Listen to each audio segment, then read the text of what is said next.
What would you do if a scruffy 9-year-old kid, wearing wrinkled clothes and shoes held together with duct tape, suddenly looked up at you and said, "Sir, I can help your daughter walk again"? How would you react? That morning in Sacramento was strangely cold.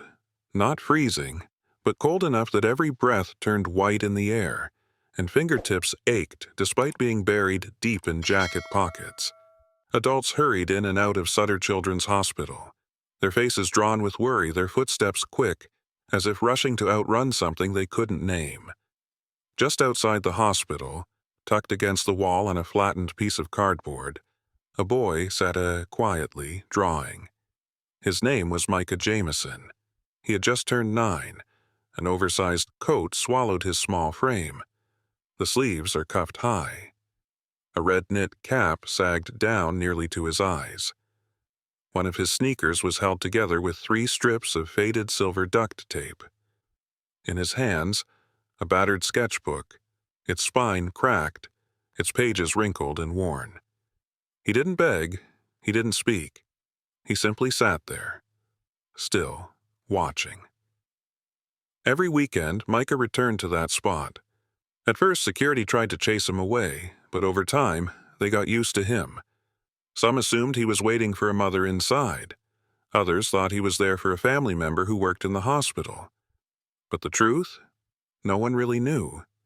And maybe no one had the courage to ask. A few feet away, a Range Rover pulled up to the red curb. The engine kept running. Inside, Derek Langford sat motionless. His eyes were fixed on nothing. His shirt was crisp. His Swiss watch gleamed. His car looked brand new. But somehow he appeared more worn than a man with nothing. A weariness buried deep in his bones, not from the body, but from loss. In the back seat, his 6-year-old daughter Sophie sat in a child's booster. Wrapped in a pink blanket, soft brown curls framed her cheeks. She didn't speak. She didn't move. Her eyes were open, but hollow, as if the world had left her behind. The accident happened 3 months ago. A sudden turn, a car that couldn't stop, and from that moment on, Sophie lost all feeling from the waist down. She used to jump rope, ride her bike, climb trees. Now, she only sat, silent. Derek lifted her gently from the car. His arms cradled her as though afraid she might break. She didn't resist. Her head rested against his shoulder, eyes staring up at the sky. Micah looked up. He saw the way Derek walked. Each step is careful, like moving across thin ice. He saw Sophie's eyes, distant, colder than the morning mist. And for reasons he couldn't explain, he stood. "Sir?" The boy's voice rang out, soft but clear. "I can help your daughter walk again." Derek stopped instantly, not out of anger, not even out of emotion, but because of the boy's voice. It didn't sound confrontational, it wasn't selling anything, and it wasn't begging for attention. It was just certain, as if the boy believed those words more than anything else in the world. Derek turned, brow furrowed. "What did you just say?" Micah took 1 step forward. "I said, I can help her walk again." Derek pulled his daughter closer into his arms. "That's not something you joke about." "I'm not joking." The boy's voice didn't shake, he didn't plead. He simply spoke like someone who already knew what he was going to do. Derek looked down, at the torn sneakers, the oversized coat, the mud-streaked sketchbook. Then he turned away, saying nothing more. But as he stepped into the hospital, he had no idea. That would not be the last time he heard that voice. They were at the hospital for nearly 3 hours. 3 hours of listening to advice from the rehabilitation specialist, the pediatric psychologist, the therapy coordinator. 3 hours of hearing the same tired phrases over and over, like the chorus of a sad song that never ends. It'll take time. There are no guarantees. Some progress, but very slow. Don't get your hopes up too soon. Derek nodded. He took notes. He said, "Thank you," as if he still believed those words might mean something. But in truth, his mind kept circling back to one sentence, a sentence that hadn't come from a doctor or a specialist, but from a boy he'd never seen before that morning. "I can help her walk again." It didn't fade. It didn't disappear like the rest. It clung to him, a quiet, aching scratch on the fragile wall of a faith long worn thin. By the time they left the hospital, the sky had cleared. The sunlight spread gently across the pavement, softening the edges of the Sacramento morning. Derek carried Sophie back toward the parking lot. And that's when he saw him. Same spot, same flattened cardboard, same worn sketchbook in hand. Micah. He wasn't drawing, just watching. His eyes held no accusation, no plea, no expectation. He simply looked, as if he already knew the man would come back. Derek stood still. He looked down at his daughter, her head resting on his shoulder, eyes half closed. Her small legs were disappearing under the blanket like they didn't exist at all. Then he turned toward Micah and walked over. Not fast, not angry, just full of questions without answers. "It was really you," Derek said, his voice laced with doubt. Micah nodded. "I never left." Derek let out a heavy breath. "Why did you say that? Why look at me and say something like that?" Micah answered softly, "Because you needed to hear it." Derek frowned. "What do you even know about us? About what happened? You don't know what she used to be like. You don't know what she's lost." "No," Micah nodded. "I don't. But I know some pain doesn't need to be fully understood to be felt." Derek went quiet. "You're just a kid," he said, his voice lowering. "Hanging around outside a hospital. 9 years old, wearing someone else's coat. Shoes held together with tape. What could you possibly do for her?" Micah looked up. "I'm not alone." "I have a mom," he said. "She used to be a physical therapist. She said the body has memory. Even if it forgets, if you remind it the right way, it remembers." Derek looked down. "You learned that from your mom?" Micah nodded. "She used to take me to her center after school. There was this one person, stuck in a wheelchair for 5 years. She helped him walk again. No machines, no nurses, just belief." Derek was about to argue, but something stopped him. A nurse walking off her shift passed by and gave Micah a wave. A janitor wheeling a mop cart nodded to the boy. They knew him. Derek froze. "I'm not giving you money," Derek said. "I didn't ask for money." "Then what do you want?" "Just 1 hour," Micah replied. 1 hour? At the park. Let me show you." Derek looked down at Sophie. She was still fast asleep, her long lashes fluttering gently with each breath. He hesitated, then nodded. "Oak Ridge Park. Tomorrow at noon. Sharp. Don't be late." Micah smiled. Not eagerly, not thankfully, just quietly, as if everything was unfolding exactly as it should. Derek walked away. But this time, when he glanced in the rearview mirror, he no longer saw a homeless kid. He saw something he couldn't explain, but couldn't ignore it. For 3 straight weeks, they returned to the park.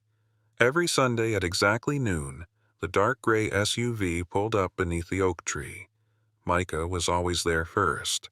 Blanket laid out, supplies packed. The rice bag he used for therapy was still holding a trace of warmth. Sophie began to smile more.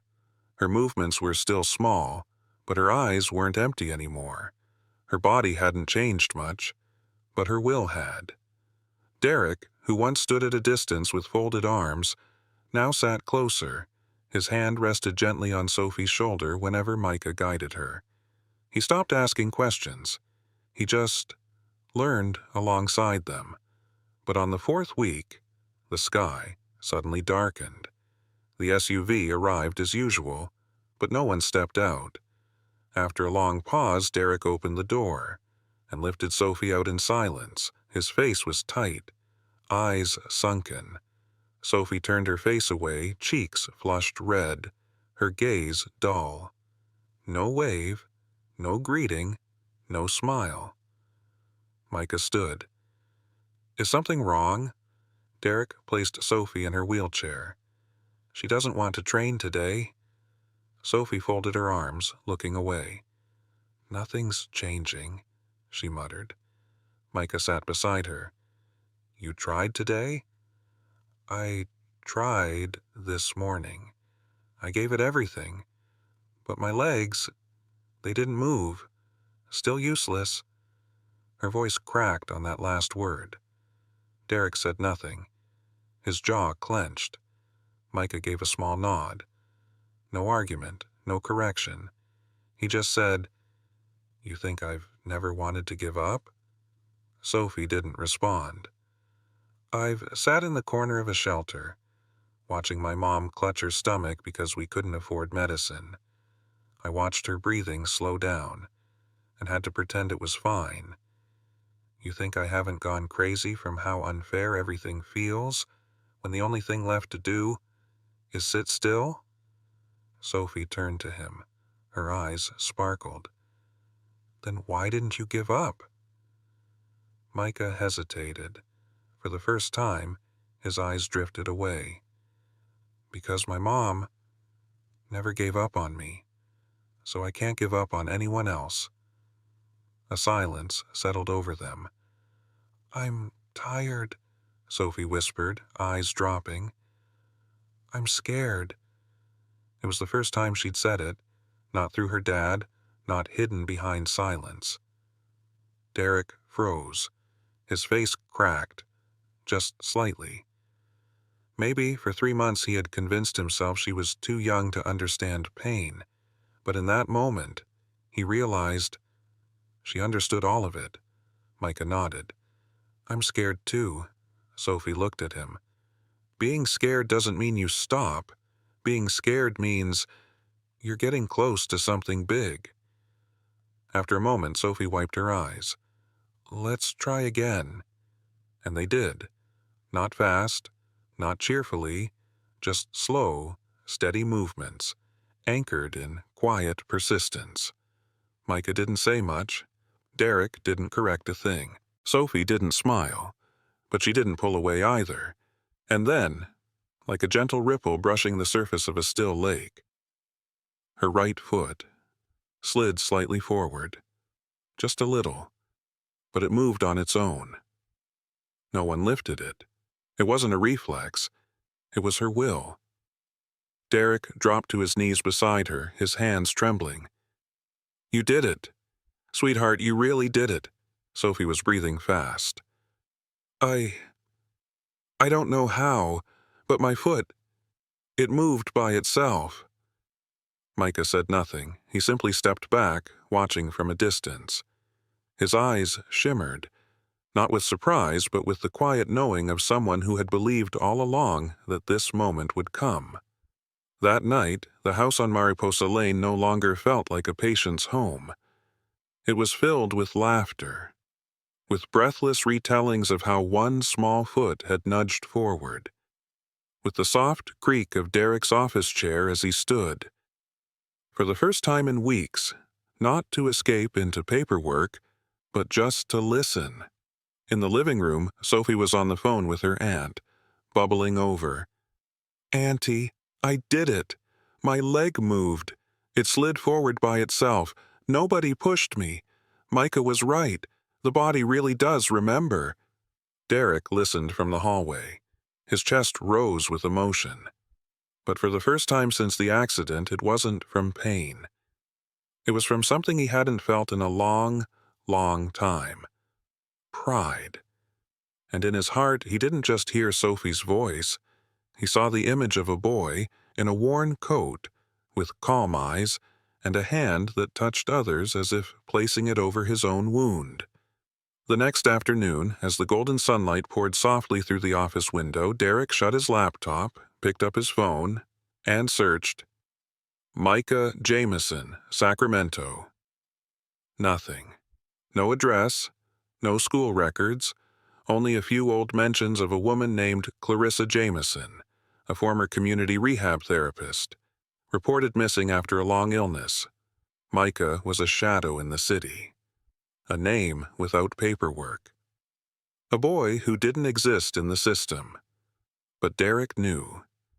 That boy had changed his and his daughter's lives, more deeply than any doctor who had ever walked through their front door. The following Sunday, Micah was there early as always. But this time, when the SUV pulled up, Derek didn't just bring Sophie and a blanket. He brought an extra bag, a small foam mat, and a paper sack with a sandwich and a carton of milk. No one said a word. But when Derek placed the bag next to Micah's, the boy looked up. "For me?" "Call it a teammate's lunch," Derek said. Micah smiled, small, quiet, but it was enough for Sophie to clap her hands.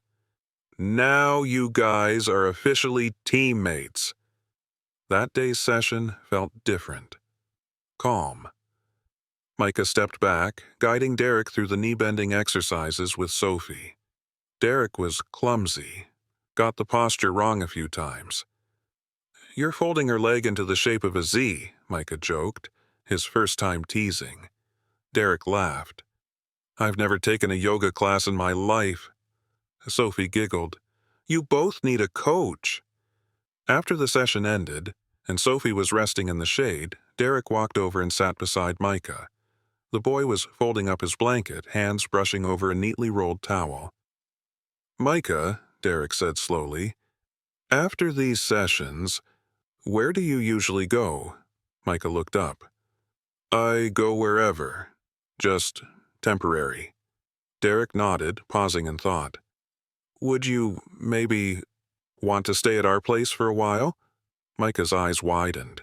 He didn't answer right away. "I wouldn't be a bother?" Derek shook his head, smiling gently. "After what you've done for Sophie? If anyone has a problem with it, I'll kindly ask them to move off the block." Micah looked down at his hands, then gave a quiet nod. "I'll bring my blanket." The next morning, before the early sun had reached the rooftop, the door to 41 Mariposa Lane opened. Derek stood in a t-shirt, coffee mug in hand. And there on the porch stood Micah, a frayed backpack, a rolled-up blanket under one arm, and eyes that weren't shy, but held a kind of hope that hadn't been there in a long time. "Good morning," Derek said. "Right on time, huh?" From inside the house, Sophie came running. "Micah!" Micah smiled. "Hey, superstar." Derek stepped back, holding the door open wide. "Welcome home." They didn't make the news, they didn't post a video, there were no hashtags, just one nurse walking her dog through Oak Ridge Park. On a quiet Sunday morning, who stopped her in her tracks? She saw Sophie Langford, the little girl who hadn't moved her legs for 3 months, sitting on a blanket beside a boy in a worn jacket. Sophie was gently lifting her knees, breathing in rhythm, and the boy, Micah Jameson, was beside her, silent, guiding. No pushing, no pleading, just being there, like a small tree offering shade with quiet persistence. The nurse didn't intervene. She watched for a few minutes, then went home and told her younger sister, who happened to work in the pediatric unit at Sutter Children's Hospital. 3 days later, a physical therapist approached Derek in the hospital parking lot. "I heard Sophie's making progress. Someone said it's thanks to someone the hospital never hired?" Derek smiled, not denying it. "That's right, but we didn't hire him. We met him." The following weekend, as Micah lay out the blanket like he always did, someone was already waiting under the oak tree, a young couple. With their 8-year-old son, his gait was unsteady from mild cerebral palsy. A single mother with her daughter recovering from a stroke. They didn't bring questions. They brought hope. Derek leaned toward Micah. "You don't have to." "I want to," Micah interrupted, calm as ever. That day, Micah worked only with the children. Sophie sat quietly beside them. No complaints, no jealousy. She simply watched. "I like watching you help other people," Sophie said on the way home. "It makes me feel like I'm helping too." Derek didn't answer. He just looked at his daughter through the rearview mirror, and on the face of a man who once believed he'd lost both things, his daughter and hope, a quiet smile began to form. The following week, 5 families showed up. The week after that, 11. A local pastor brought a few folding chairs. A nearby diner started dropping off boxes of sandwiches and morning coffee. Someone printed out a stack of flyers. Free recovery sessions, Sundays at noon, Oak Ridge Park. No names listed, no mention of Micah Jameson, but everyone knew. One day, a local reporter arrived. Camera in one hand, notebook in the other. Derek pulled Micah aside. "You okay with this? There's going to be more attention now." Micah nodded. "As long as they pay attention to the kids." The article was published the following weekend. Page 2, just a small column. The headline read, "9-year-old boy with a gift helps dozens heal in local park." No full name. At Micah's request. A few days later, a well-known rehabilitation doctor offered to mentor Micah. A nonprofit reached out, offering to provide basic equipment. A retired teacher volunteered to tutor him if he ever wanted to go back to school. Derek read each thank you letter that arrived at their home. Some handwritten, some with photos of children taking their first wobbly steps under the shade of the oak tree. He didn't know how to respond, but Micah didn't change. He still lay out the same blanket, in the same spot. Still used the same tools, a bag of rice, a tennis ball, and a small tin of cocoa butter. But now, in front of him, the circle had grown wider. Children who had once believed they'd never move again. Parents who had resigned themselves to a lifetime of wheelchairs for their kids. And in the center of it all was still little Sophie Langford. No longer just a patient. Now she was someone who witnessed miracles happen. 9th Sunday. Micah felt it the moment he woke up. Not because the sky was clearer, but because the air was stiller, as if the whole city was holding its breath, waiting for something. He put on the jacket his mother once bought him, slung on his backpack, folded his blanket carefully, just like every week, and stepped out of the Langford home. At the end of the hallway, Sophie was already waiting in her wheelchair. Her chin lifted. Her eyes are free of fear. She didn't ask what they'd be doing today. She didn't complain. She just looked at Micah with the gaze of someone who knew today would be different. When they arrived at Oak Ridge Park, more than 24 families were already gathered under the old oak tree. Folding chairs, laid-out blankets, sandwiches, warm water, tennis balls, and neatly stacked brown canvas bags formed a quiet classroom in the middle of everyday life. But this time, every eye was on one person. Micah didn't say much. He simply laid out the blanket, unzipped the bag, and turned to Sophie. "You ready?" Sophie nodded. No smile, just focus. Derek knelt beside her, gently taking her hand. "We're not doing this for anyone else, sweetheart. This is your choice. No one's pressuring you." Sophie answered with a steady look. Micah stepped in. "Just like always. And Mr. Derek will help lift you. But this time, you try to stand on your own." The entire park fell silent. Derek moved behind his daughter, looping his arms gently under hers. Micah positioned her legs, guiding her knees into place. "I'll count," he said softly. 1, 2, 3. Derek lifted. Micah held steady. And Sophie stood. Her legs trembled, her thighs threatened to buckle, her arms were stiff, her entire body pulled taut like a tightened string. But she stood. She didn't collapse, she didn't fall. She was no longer paralyzed little Sophie. She was Sophie, holding herself up. A hush fell over the park. No one dared to breathe too loudly. Children stared wide-eyed. Adults clutched each other's hands. One mother covered her mouth. A father bowed his head and wept. Sophie opened her eyes. Sophie looked down at her legs. "I'm standing," she whispered. "I'm really standing." Micah nodded. "I knew you could." Derek slowly let go. 1 second, 2 seconds. She didn't fall. Then Sophie lifted her right foot. 1 step, then her left. On the 3rd step she wobbled and fell into her father's arms.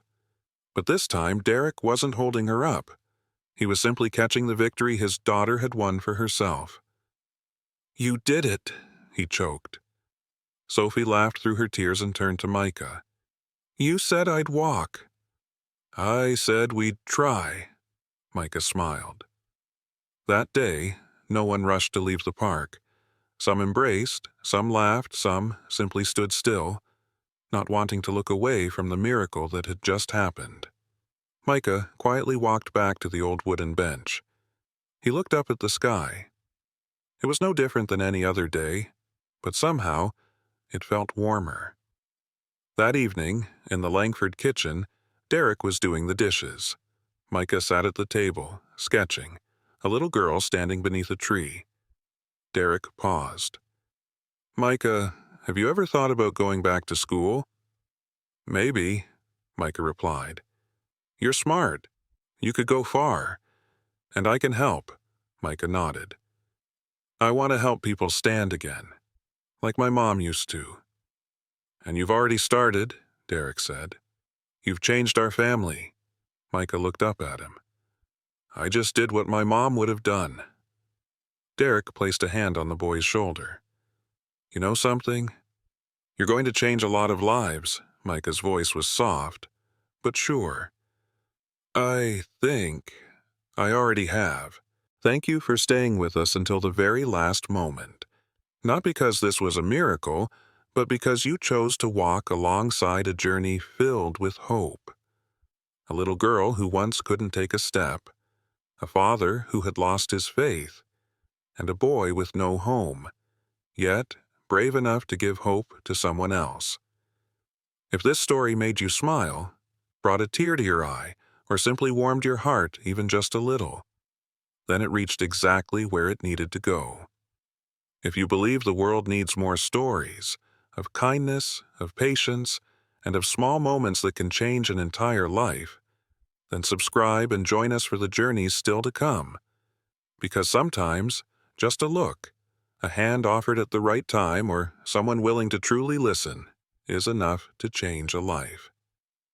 Thank you for being here, and we'll see you in the next story.